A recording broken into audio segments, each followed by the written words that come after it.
আলহামদুলিল্লাহ, এটা স্কটল্যান্ডে খুব সুন্দর জায়গা ছিল। স্কটল্যান্ড মনুমেন্ট দেখতে গিয়েছিলাম, খুব সুন্দর। আর বলো না, আমি স্কটল্যান্ডে যাওয়ার পরে আমার ঠান্ডা লেগে গিয়েছে, অনেক বেশি ঠান্ডা লেগে গিয়েছে। বাট আমি অনেক এনজয় করেছি। আমি তোমাদের আজকে আমি সব ব্লগ বলেছি, শেয়ার করবো ইনশাল্লাহ।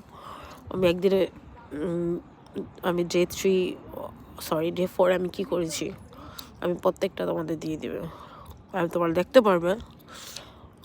আমি একসাথে একটা ব্লগ করার চেষ্টা করব। আর আমি তো নিউ, আমার ব্লগটা তো একটা সুন্দরও হবে না, আর তারপর আমি ট্রাই করবো সুন্দর হয়। বাট এত সুন্দর করে করবো না, সুন্দর হবে না আমি জানি, তোমরা কিছু মনে করো না। অ্যান্ড তোমরা নাইসলি দেখো আমার ব্লগটা, ওকে? আমি ট্রাই করবো ডে বাই ডে এটা ইমপ্রুভ করা, আমি কীভাবে সুন্দর করে তোমাদের সামনে প্রেজেন্টেশন করতে পারি। Thank you. দেখো তো